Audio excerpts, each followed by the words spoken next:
it's been about a year and a half or so, going on almost 2 years now, since I first bought the WORX Nitro 40V push mower, and it's getting closer to the end of mowing season around here, so I thought it might be a good time to do a follow-up video to let you know how things are going so far. This is model WG751.3, in case you're wondering, which I believe is still available. I paid just over $300 back then, but I'll leave a link down below with current pricing and more information. As you can see, it's got a little bit of dirt on it. I haven't been cleaning it quite as often as I should, but now that I've got a pretty nice leaf blower, it's pretty easy to just blow all the grass off, which I'll probably be doing on a regular basis now. Surprisingly, it's still using the same original blade that came with it, and it still cuts pretty good for the most part. Hopefully I'll get one more season out of it before I'll have to change it, but we'll see how it goes. I've also been using the bagger setup most of the time, mainly to keep our dog from tracking grass inside the house. So I try to mow inside the dog fence each year, and that's pretty much the only area that I mow with this. Luckily, I haven't ran over too many rocks or sticks, so it's held up pretty good. And I don't really see anything that has rust or that's broke on it yet, so that's definitely a good sign.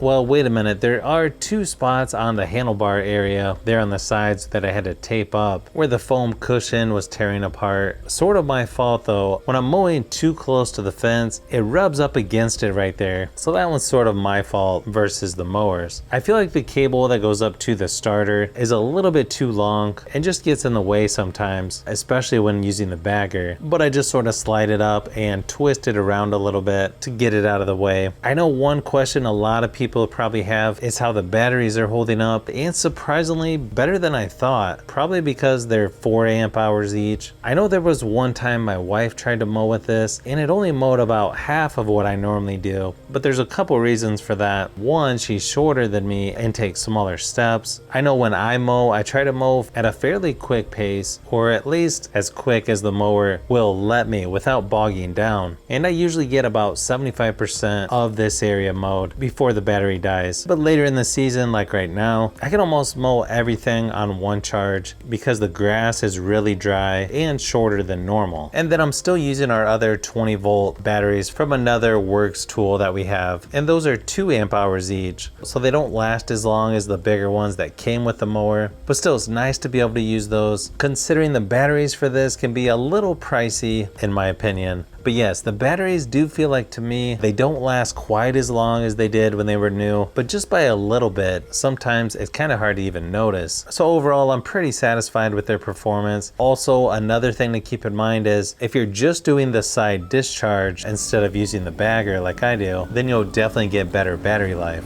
Also, if you have a smaller yard where you're always keeping the grass cut and you don't try to mow when the grass is wet, because this will bog down pretty easily in wet grass, I don't see a problem going with a 40-volt push mower like this. Just keep in mind, this is not gas-like power. To me, it's more like half of what you would get with a gas version. It also sounds about half as loud as a gas mower, so that's sort of a bonus.